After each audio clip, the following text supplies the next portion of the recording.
Hello, everyone, and good morning. Thank you for participating in the NASA SEWP VI How to Win webinar. This webinar is organized by GDI Consulting with sponsorship and support by APMP Mid-South. Especially, I wanted to thank Cynthia Weinman on that, plus support and sponsorship of Chesapeake chapters and the National Capital Area chapters as well. So before we actually start the webinar, there are a few administrative notes I wanted to mention. This webinar is being recorded, and the link to the recording will be sent to you within 24 hours. We will hold a Q&A session at the end, hopefully. Usually I rush it to get to the Q&A because we usually run out of time. But so any questions that you have during the webinar, just type it on the chat system on the right-hand side of your screen. There is a section that you can actually type in your questions. So as we go along, please type in your questions, and I will get to them at the end. And even if we don't have time at the end to answer all the questions, what I will do is I will actually respond to you by email. Also, the presentation slide deck is available, so you can download it. Again, to the right-hand side of your window, there's a section under title File. Click on it and then download the presentation. I highly recommend that you do that because honestly, there's a lot to cover and I have to move quickly. So sometimes I might be going too fast and you might have need to review. So by all means, download the presentation slides so you can actually refer back to them. So let's look at what the webinar will cover. We'll cover a brief history of SEWP VII and the SEWP program as a whole. And then we'll go into the general details of SEWP VI. Then the main part will be the proposal requirements and the selection process. These two are the main part of the webinar, and I will go into them deeply. The difference between the webinars we hold with the other webinars that are usually held on different opportunities is that we want to make sure that all the details of how to prepare the proposal is presented to you so you have a better understanding of chances you have of actually winning on this and what the win strategy is, which we will cover towards the end. And then we'll jump into the Q&A session. So with that, let's start. So SEWP V and the SEWP program as a whole. So if you look at the SEWP history, this is SEWP VI that we're discussing. So SEWP I started in February 1993 for 4 years until 97. It started with $800 million budget. Then we went to SEWP II from 96 to 2001 with $1.8 billion. You can see that the budget has been increasing. SEWP III, $4 billion, SEWP IV, $17 billion, SEWP V, the previous and ongoing project, $30 billion, and we'll see that it has actually gone over it, way over it. And you can see that they had different ways of actually competing. For example, for SEWP V, there was one small business set aside for SDV OSP companies, one set aside for hub zones, and two full and open competitions. So there are different ways of actually, presenting the way that they were doing it. So we'll go into details of this specifically for SEWP VI, but I wanted to give you an idea of how it's working. Now, in terms of the SEWP, actually 147 contract holders are currently performing under SEWP V, with approximately a little bit more than 100 small businesses included in those. 9,000 OEM providers. The annual obligated value is the average is $10.2 billion during the past few years, with $45 billion, and I've heard $62 billion with some of the contracts that have not been actually entered into the government's database due to security reasons or others. Either way, $45 or $62 billion obligated to date. And remember, it was $30 billion initially, their expectation. And almost all government agencies are using this. So it does mention here that it's based by NASA, but NASA is just the PMO, the Program Management Office. SEWP is a GWAC, so it's a government-wide acquisition contract. So all the agencies are using it, and we'll see that it's a very healthy program. It's increasing each year, and obviously it's ICT or IT and IT-related information plus audiovisual solutions. So it covers that. Now there are 6 areas in the SEWP V category that cover the task orders: information technology and networking, software and cloud, mobility and communications, supporting technology, AV conferencing, and services. I'm not going to go into the details, but these were what was on SEWP V. And then the overall information about it, the award date was 2015, 1st of May, and then it's going to finish by 30th of April 2025. So the government must award for SEWP VI before that date and actually start the contracts before that date. Estimated program ceiling value was $30 billion, but we saw that it's at least $42 billion right now obligated, and it's not finished yet. Total spending to date, as I said, $45 billion. Number of task orders, 138,380 by the end of January 2023 that I can get my hands on in terms of the data. So you can see that a lot of task orders, obviously some of them are small and some of them are large, depending on the type of the service. And then this is also good. Average bids submitted per task order, 4. So there's not much competition. You can see that on the average, only 4 companies competed against each other on these. Let's look at the numbers. Committed funding per year. You can see that it's a very healthy contract. It's going up each and every year, starting from fiscal year 18 until fiscal year 23. And then the top 5 agencies that are the buyers, as I said, there are 30, 40 agencies or more, perhaps, if you count the larger sub-agencies that are using the SEWP program, but these are the main top 5. Veterans Affairs and Defense, DoD, are the top 5 with approximately $5.5 billion on SEWP V.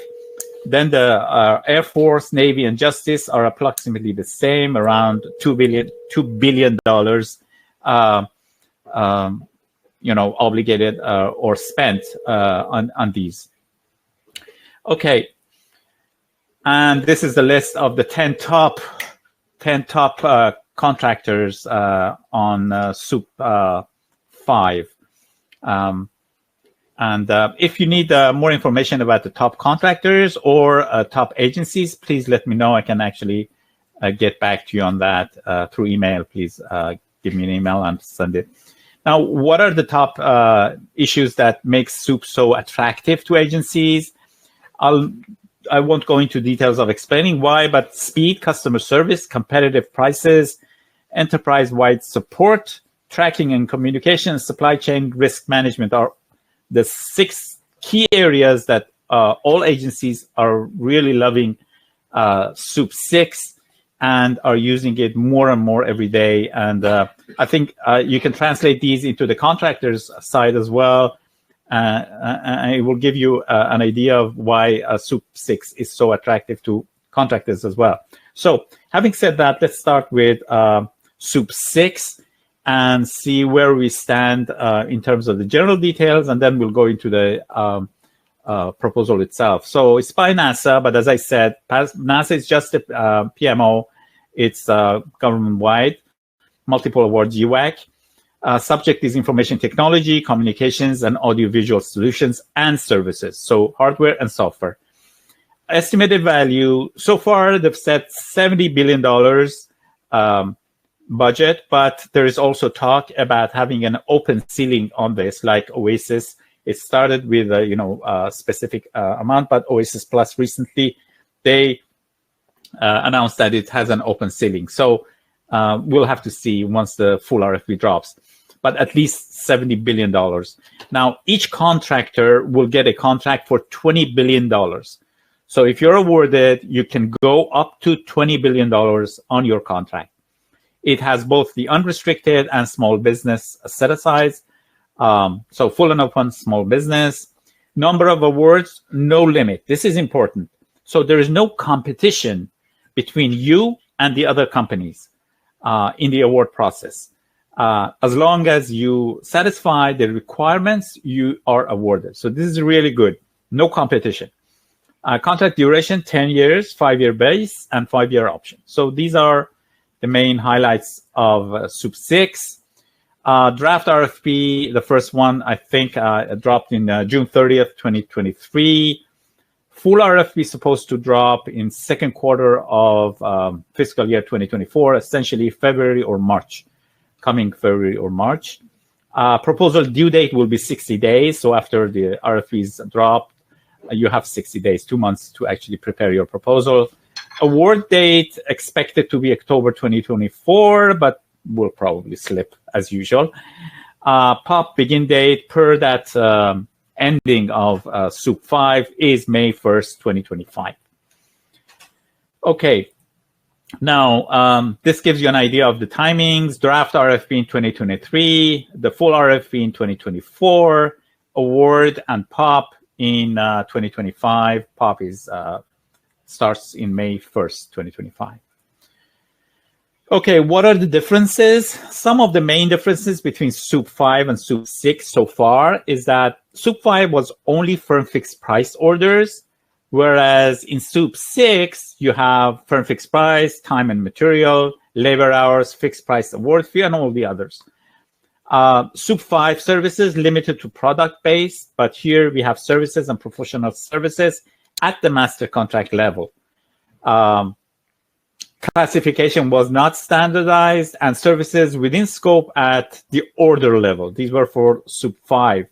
But in SEWP VI, we have 2 new service categories added. The scope of category A, and I'll explain that in a minute, expanded and was clarified. And the UN Standard Products and Services Code was actually used. So UNSPSC is now used for classification. Now, we have 3 different categories in SEWP VI. So category A is information technology, communication, audiovisual solutions, ITC and AV. So it's essentially hardware and the necessary software needed for that. It's open to both small business as well as unrestricted. Category B is enterprise ITC AV service solutions. So this is service solutions. It's again open to both small business and unrestricted. And category C is the same as B, ITC and AV program level services. This is at program level, but it's services. So it's not hardware, it's services, but it is only open to small businesses. Now, you can see that on the third column, I have type of award. For A and B, it's unrestricted and small business, but for C, category C, there are 2 groups, group C1 and C2. C1 will be a small business set aside, the usual small business set aside, but C2 is for companies, small businesses who are at the verge of graduating into large businesses. So they've actually put these 2 distinctions for category C. But essentially, category C is for small businesses who are small right now. But for A and B, you can be either small business or large. Either works. Okay, so what are the categories specifications? So category A is 541512 NAICS code, IT solutions, product information computer technology, ICT, and audiovisual. It has 6 main areas: IT computer systems, storage devices, compute facilities, networking technology, mobility and communication, software and cloud technology, supporting technology, security technology, and then AV equipment and accessories, and then product-based services. So these are the main categories under category A, which is essentially hardware and solutions. For category B, 541512, it's essentially services. So I've listed all the different types, 11 different types: enterprise-wide network services, IT managed services, enterprise-wide innovation services, and so on. So these are for category B. And then category C is fairly similar, a little bit different towards the end. We have in-scope training and things like that, but it's essentially IT services, information communication technology, ICT, and audiovisual services at program level. So these are the three different categories. Okay, having said that, now we reached the main part of the proposal, the main part of the webinar, which is the proposal requirements and how we should go after it and the process and everything. So let's look at the volumes first. Volume 1 is offer volume. It has 3 different sections: administrative documents, the usual, Section K, the 1449, and others that you have to fill out. Certifications, ISO 9001, which is required for all offers. If you don't have it, you will be disqualified. I'll get to that because there's an easy way of getting over that. Excuse me. And then CMMI level 2 or more or higher for category B and C. So if for category A, you just need the ISO 9001, but for category B and C, you need the ISO plus CMMI level 2 or higher.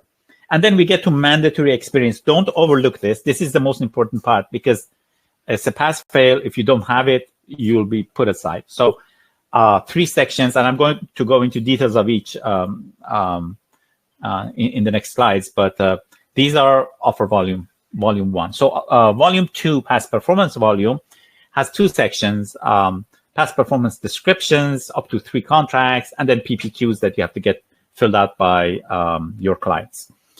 And then volume 3 is management or technical approach volume. Has 2 subfactors: subfactor A, technical approach; subfactor B, management approach. So this is the proposal. I'm going to go into details of each of these as we go along, but I wanted to give you a overall view of what the different parts are. So let's start with volume 1. Remember that we had 3 volumes here: offer volume, past performance volume, and management technical approach volume. We are going to go into each of these now and discuss each of them. So volume 1, offer volume. Okay, so it has 3 sections: the administrative documents, certifications, and the mandatory experience. Administrative documents I'm not going to go into. It's the usual that you prepare for any other proposal, any other offer that you provide to the government. In terms of certifications, as I said, ISO 9001 is mandatory for all offers. It can be either the 9001 to 2008 or 2015. Either is acceptable.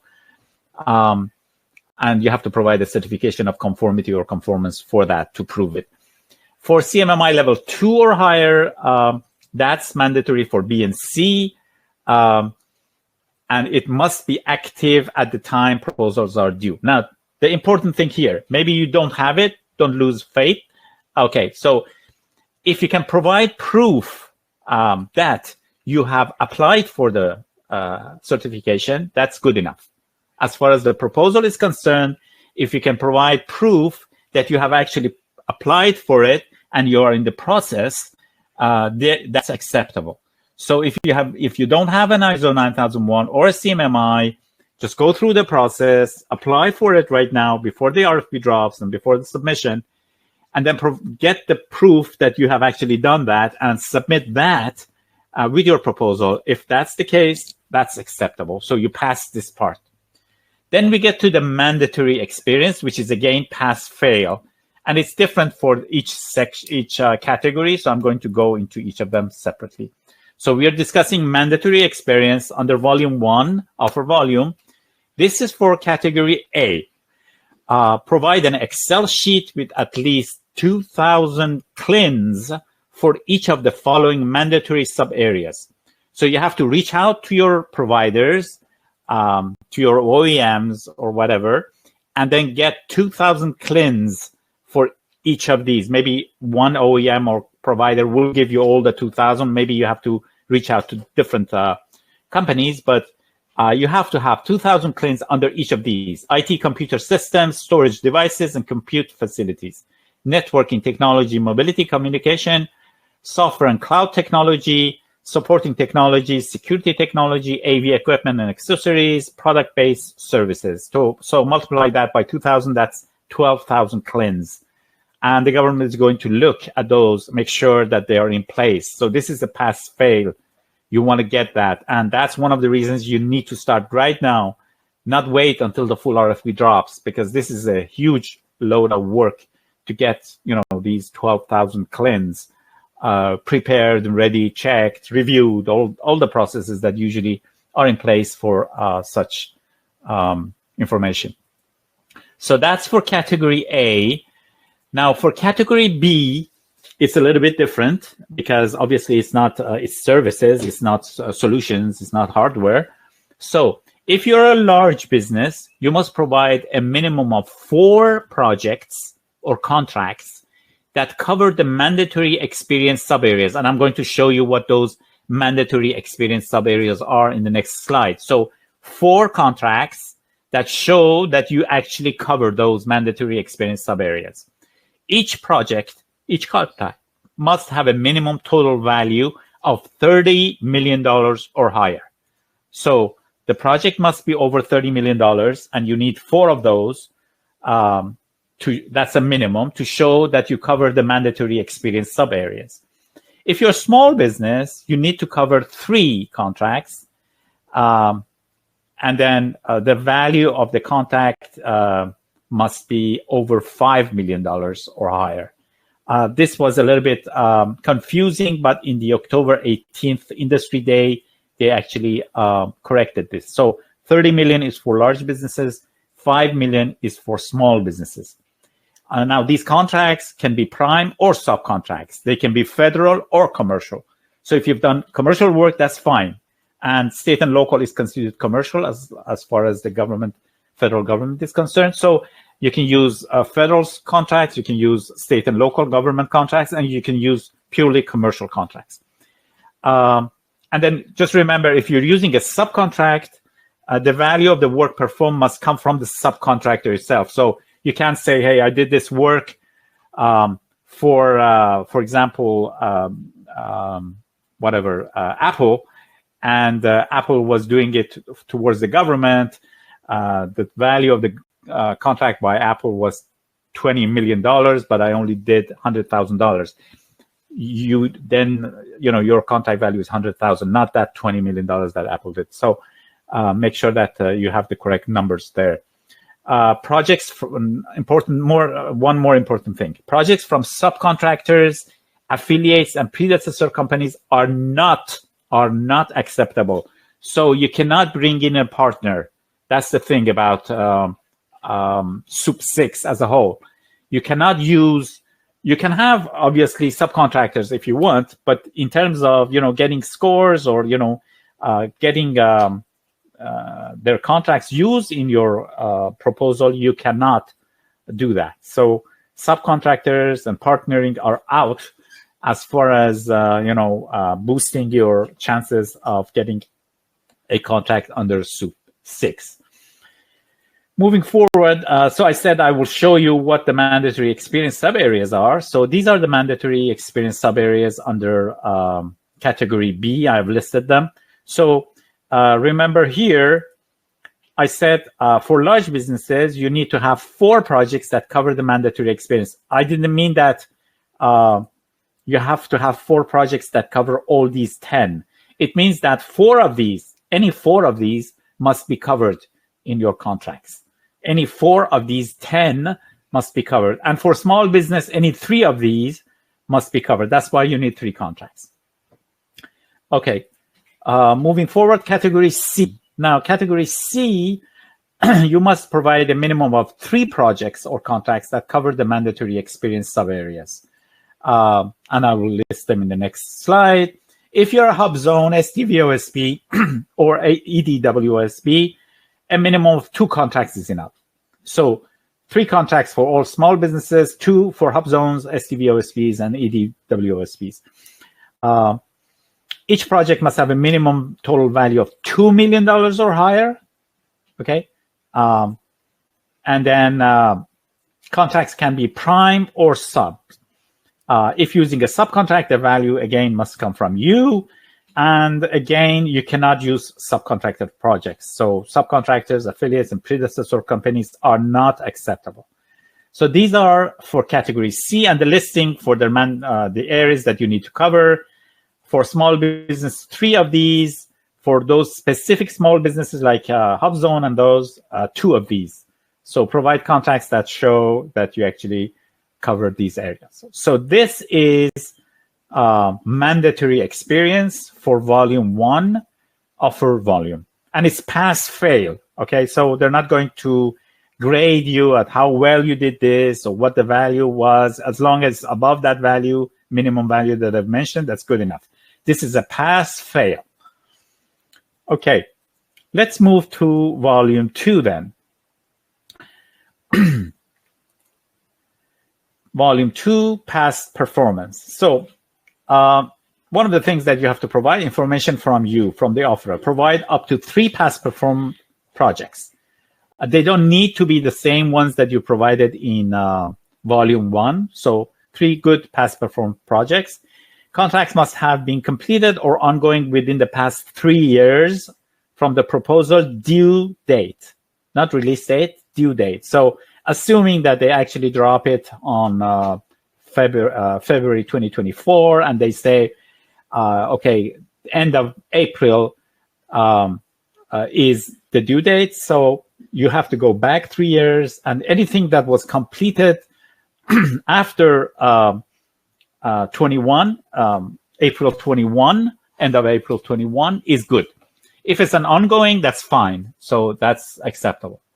Cannot use a subcontractor's past performance again. So in the experience area, you could not use subcontractors. In the past performance area, you cannot use subcontractors. So they must come from you.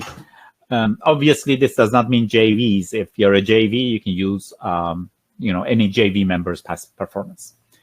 Now, there are some, these are general requirements. There are some requirements as far as category A are concerned. So hardware. For small businesses, you have to get moderate relevance if you want to be acceptable. And moderate relevance means that it has to have a similar scope contract and then annual value of at least $500K. Remember, this is annual value. So if the value of the contract is $5 million and it's for 10 years, that's acceptable. But if it's a $5 million for 12 years, then it will be the annual value when you divide it will be less than $500K. So the annual value of the 3 projects that you're going to provide as past performance must be above $500K. And then it has to have similar scope.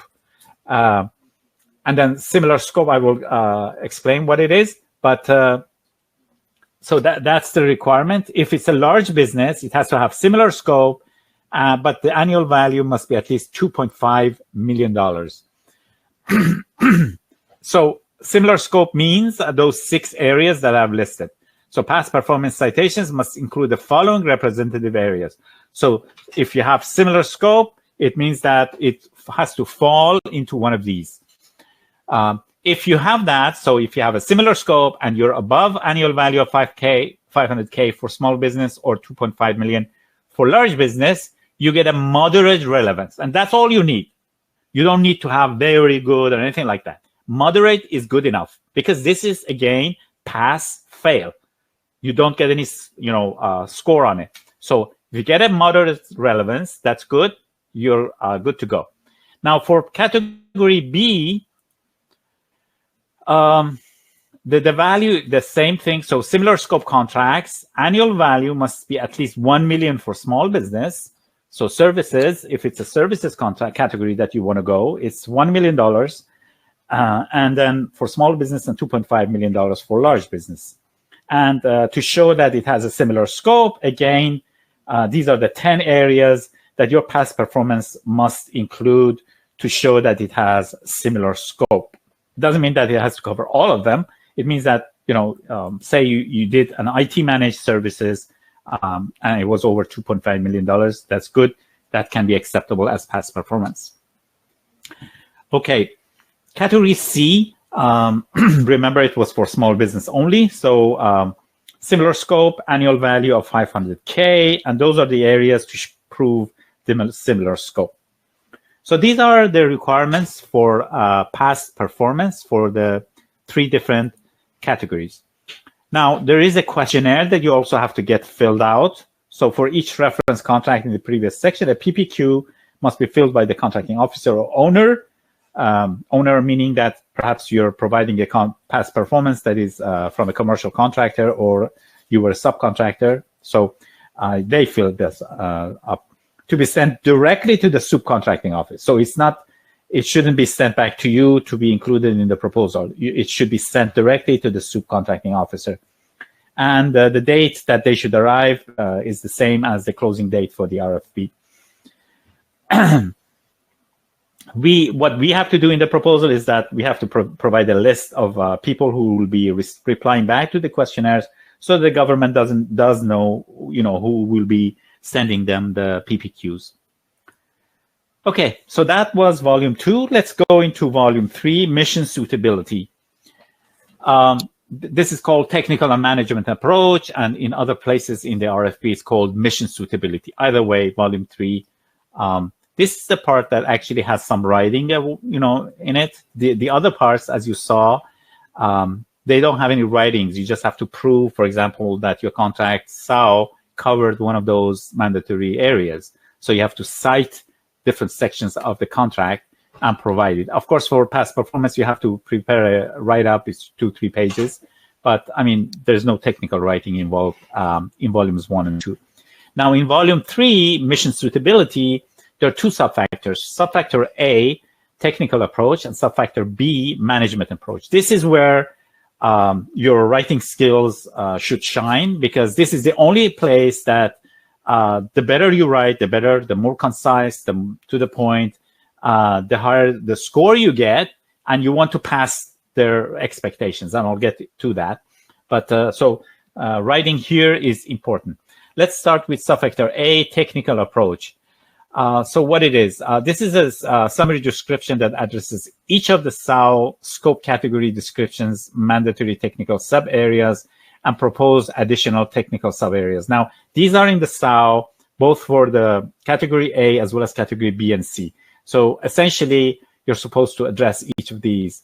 The summary should detail the scalability and extensibility of the offer's capabilities that demonstrate the offer's ability to deliver the full range of IT solutions for proposed category, and their specific category requirements that I will show in the other. So essentially, let's go into the details of what subfactor A technical approach should cover.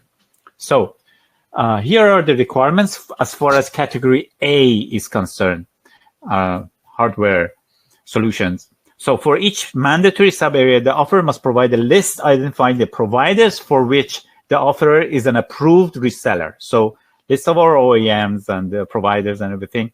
Provide the full suite of products and services for each identified provider for that mandatory sub-area. So you have to have also must include a letter of authorization for each mandatory sub-area provided. So as I said, this is the reason you have to start early before the full RFP drops is that you have a lot of communication to do, and getting these letters of authorization, getting those claims, getting the list of equipment and all that. If you're an OEM yourself, then the POC can be from within your organization. Otherwise, your OEM, the company that is your OEM, should provide that letter of authorization. And then you have to describe what relationship you have with them. Now, large businesses must provide technology solutions for all 6 technical sub-areas consisting of a minimum of 2,000 clients, which comes to 12,000. If you go into the SAO, you will see that there are some mandatory areas, sub-areas, and there's non-mandatory sub-areas. For the mandatory sub-areas, you have to provide those claims. But all of them. But for the non-mandatory sub-areas, technical sub-areas, you have to provide at least 50%. So that's for large business. Now for small business, for the mandatory sub-areas, 2,000 CLINs, but only for 3 of them, not the 6 technical sub-areas, for 3 sub-areas. So that's 6,000 CLINs for small businesses. And then 25% of the non-mandatory technical sub-areas you have to cover. So 6,000 CLINs or 3 technical sub-areas, mandatory sub-areas, and then 25% of the non-mandatory technical sub-areas.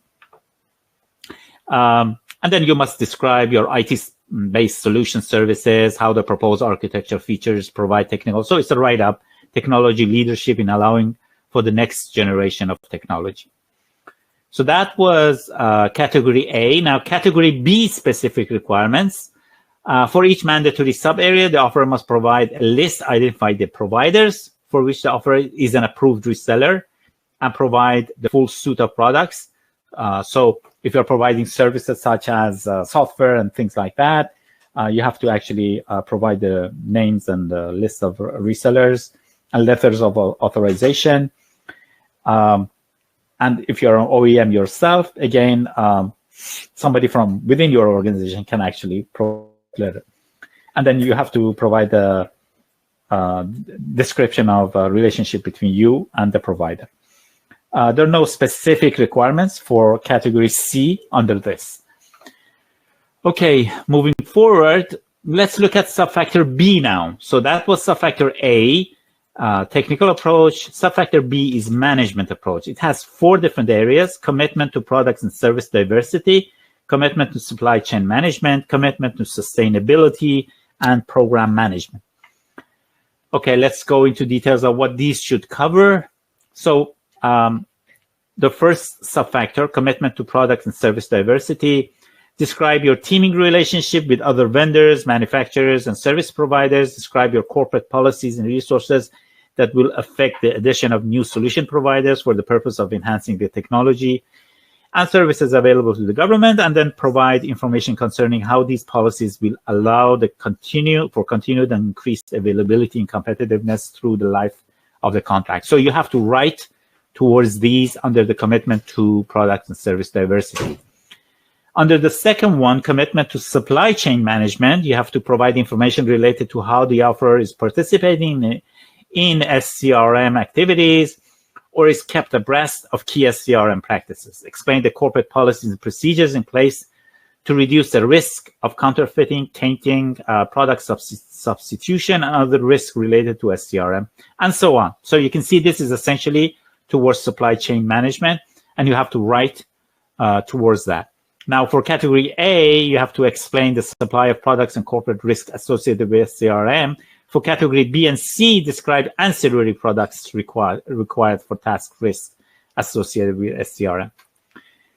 So now moving to the third one, commitment to sustainability. This is a new wave that is hitting the government. So in every RFP, there are, asking towards sustainability. So provide detail of sustainability management policy and management system to control.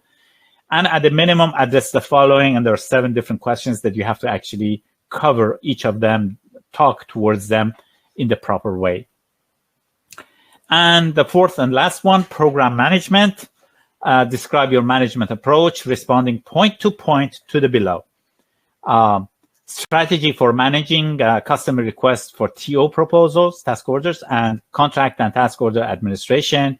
How you will address the broad scope of SEWP contract offerings, how you'll support both CONUS and OCONUS requests, because there might be, how your management chain of command will function at each management level, and where and what will be the principal support office and its functionality. So you have to cover all of these, perhaps provide schematics and things like that. What is your management and program capabilities in regards to IDIQ and GDIC programs? So here you have to actually go into describing the program management factor of this SEWP. So these are all writings that you need to provide. So that was essentially the 3 volumes of the proposal. Now let's look into how the selection process actually works. We'll see that as far as the government is concerned, there are 4 steps that they will take. First, they will see if you have the ISO 9001 or 2015, and if not, they'll put aside your proposal. They're not going to look at anything else. If it's CMMI, they'll also look at that, for category B and C. If you don't have that, or a statement saying that it's in process, they'll put aside your proposal. Obviously, this number 1 also covers all the administrative work, so they want to make sure that you've signed the 1449 or whatever. Now, in the second step, they want to check if you have a moderate or higher, neutral they've said, but it's essentially a joke. But you have to have a moderate or higher level of confidence as far as past performance rating is concerned. And I'll go into that. I think I covered it, but next slide will make that more clear. So if you have a moderate or higher past performance rating, you're good to go. They'll pass you to the 3rd stage. In the 3rd stage, they want to make sure that as far as the mission suitability, that volume 3, you get high confidence in both sub-factors. So remember, it has a management approach and a technical approach. You need to get high confidence in both of them to actually pass the test here. It's a pass-fail. Either you have high confidence or you don't. If you get high confidence in both, then you're passed in the 4th one.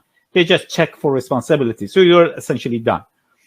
So you can see that there's no competition. They're not going to compare you with anybody else, but they have their own norms. They want to make sure that you're above those norms. That's all they want to check. So let's look at, from your perspective, from the contractor perspective, what you need to actually win on this. So you need to have an ISO 9001. You need to have a CMMI level 2 for category B and C or higher. And if you don't, you need to present, documentation showing that you actually have applied for this and, it's in process. If you have that, second thing you have to pass the mandatory relevant experience requirements. Remember, for a category A, where those CLINs, 2,000 CLINs per sub-area, and then for categories Bs and C, it was providing those contracts showing $30 million for large businesses, $5 million for small businesses, showing that you covered some of those mandatory sub-areas. If you pass that, again, a pass-fail, you get to the past performance check that they will do. You need to get a moderate on that. If you get a moderate on that, you're passed to the next step, which they will check volume 3, and you have to get a high confidence on both technical approach and management approach. So moderate on past performance, high confidence on volume 3. If you have all of these, you're awarded. They're not going to compare you with anybody else. They just want to make sure that you're moderate on past performance, high confidence on mission capability. So what does that moderate mean? Let's look at it again. Just, I put everything together here. So moderate rating for past performance, because in terms of going back to the previous one, here you can provide this, the experience with the contracts you provide or the CLINs. Here you have to have that moderate. I want to tell you what the moderate is, so there's no mistake. In terms of high confidence, you just have to write properly towards it. So this is essentially the fourth one is how well you can actually write towards these. But 2 and 3 are really important to actually provide the proper documents in the proper way. So I want to, once more discuss this moderate for past performance in this slide. So moderate for past performance has 2 sub-factors. One is size, one is relevance. So size and relevance. Size means if you're a large business, for both category A and B, the annual value must be $2.5 million for the 3 past performance contracts that you provide. If you're a small business, category A is $500K, category B, $1 million, category C, $500K. This is the annual value of the contracts that you provide for those 2 or 3 past performance contracts. Now, for relevance, for large business, category A and B, same.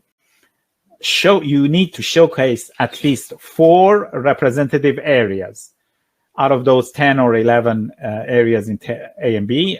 A was actually 6, B was 11. Out of those, you have to provide, 4. So the past performance contracts that you provide, they must cover at least 4 representative areas, both for category A and B.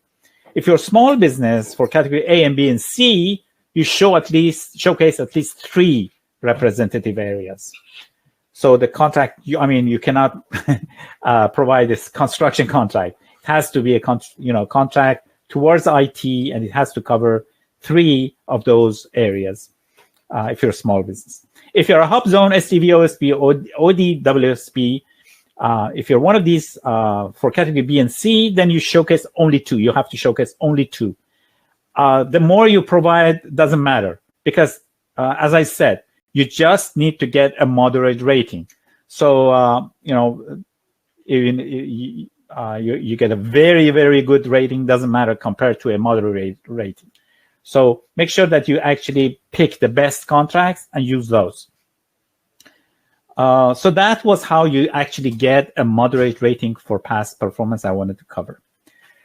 So having said that, let's now move to the win strategy that I recommend towards SEWP VI.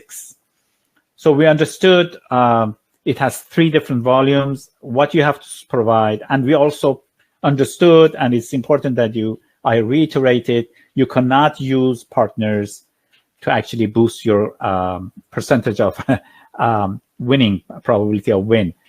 You can, of course, have subcontractors when you actually perform the task orders, but it doesn't matter here. Here, what is important in terms of the contracts you bring to the table for experience or for past performance, all of them must come from you. Of course, having a good team is a plus when you're writing up towards management experience in the 3rd volume. But what I wanted to iterate is that don't count on using contracts from your partners towards past performance or experience. Okay, so having said that, in essence, you either have it or you don't have it. You either have those past experiences or past performances, or you don't. So because you have to provide contracts that you yourself have performed. Either you have done them or not. So that's in essence, that's the first part of volume 1 and volume 2. Volume 3, obviously, you have to write well towards. Now, having said that, a few points. You can get past the barrier of ISO 9001 and CMMI, as I explained. If you don't have them, you can apply for them and provide proof that you have applied. That's good enough as far as the government is concerned. You get a pass on that. You can't use subcontractors, as I mentioned. For category A, start reaching out to your providers right now, getting the support letters and preparing those 2,000 clean documents for each sub area. I want to emphasize this more and more. You don't have time, so you really need to get those, because it's not just getting those. You have to review them. You have to, multiple reviews, make sure that they're formatted properly, all that. A lot of work needs to be done on those CLINs. For category B, you need at least 4 projects over $30 million or 3 over $5 million if you're a small business, 2 for specific set-asides, as I mentioned, to showcase your experience. So start looking for those in your archives, making sure that you have them. They have to, and then category C, you need at least 3 projects over $2 million, 2 instead of 3 for specific set-asides.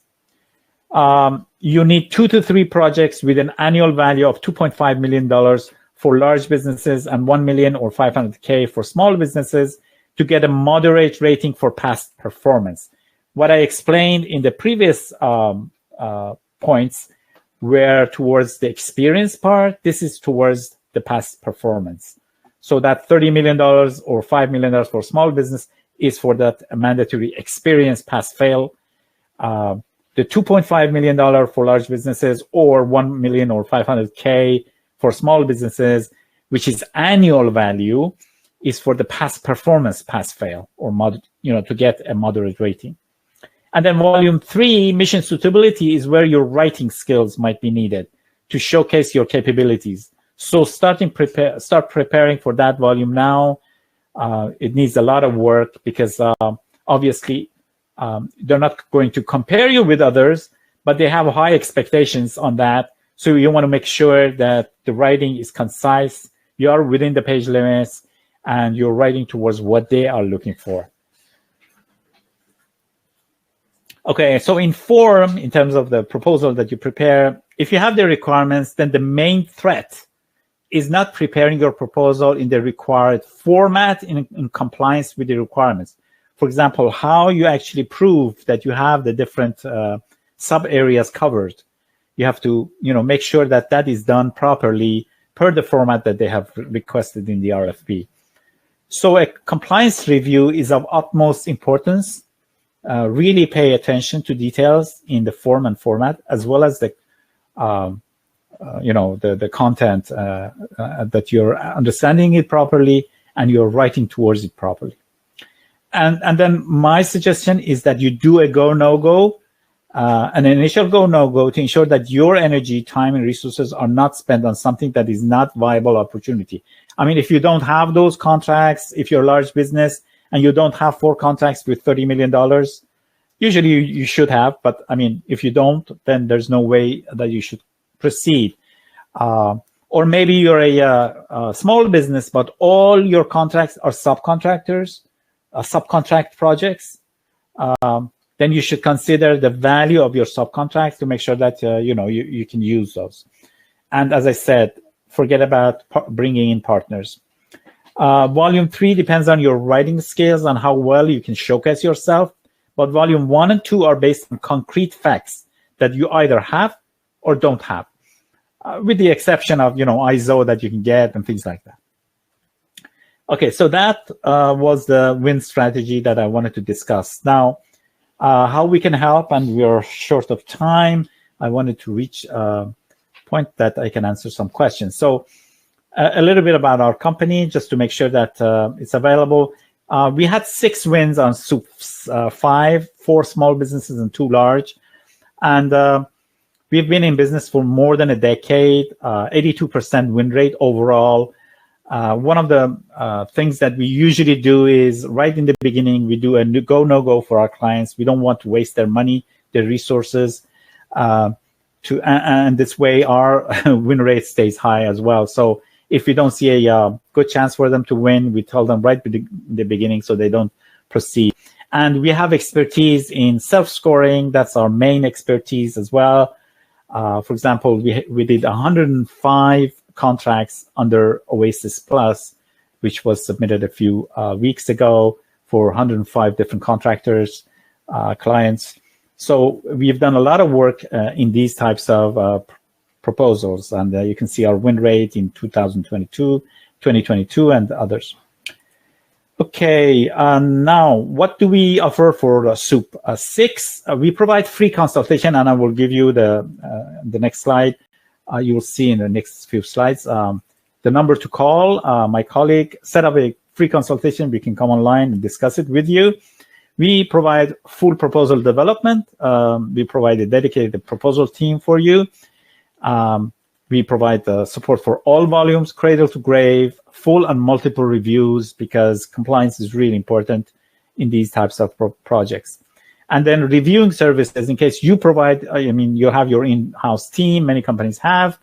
So once you prepare your proposal, we do a full proposal review for you, usually 2 rounds, and we provide strategy consultation as well. So these are the services specific to SEWP 6 that we provide.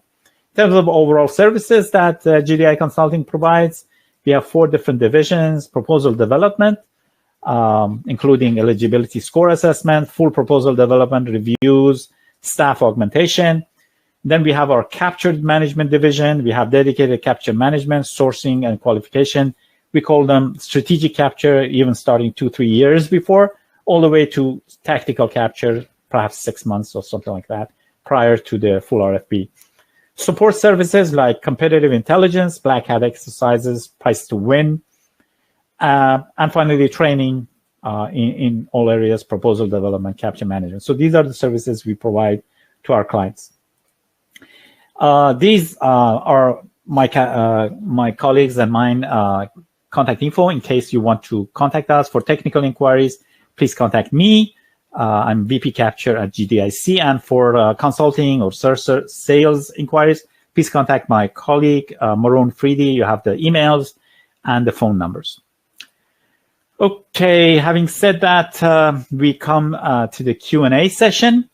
I'm sorry that I have been going too fast on some of the areas, but I just wanted to have a few minutes for the questions so I can answer the questions. Okay, let me start with the questions. If you have not typed in your questions, please type in your questions right now, and I can answer them immediately. So I have one question. For the mandatory experience project contracts, how far back can they go? Within 5 years, 3 years, what? So far as I know, it's 3 years. But they changed these. So far it's 3 years from the date the RFP is due, but we'll have to see when the full RFP drops, what it will be. So that's your answer. Another question, can you use your GSA schedule contract as past performance with total value of calls against it?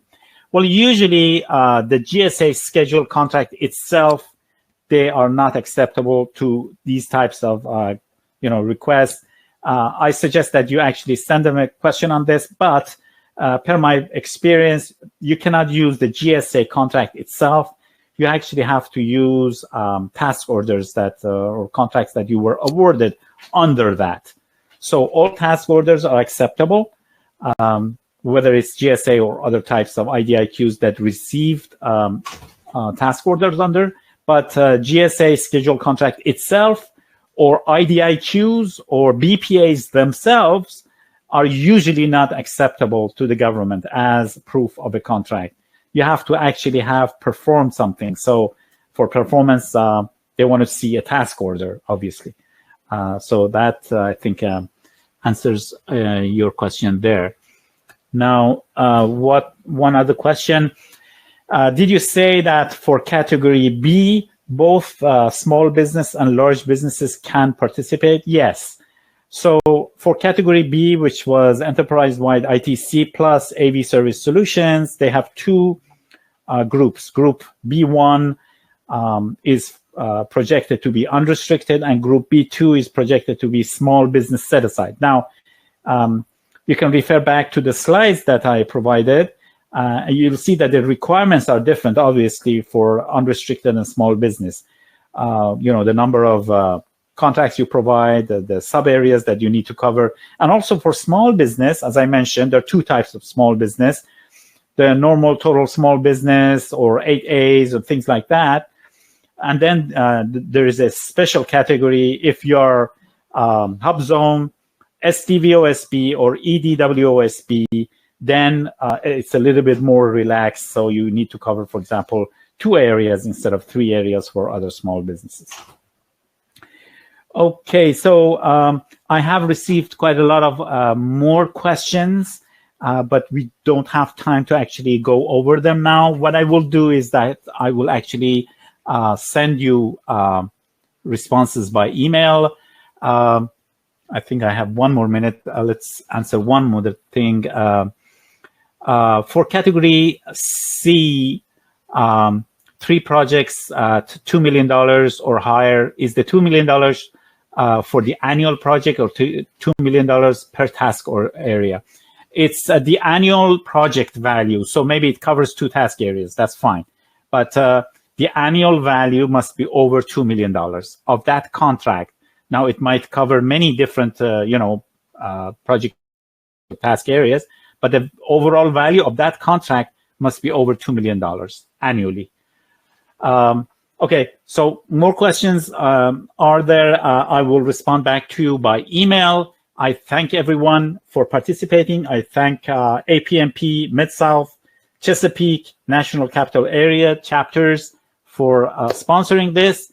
And I look forward to seeing you on our future webinars as well. Thank you and have a great day.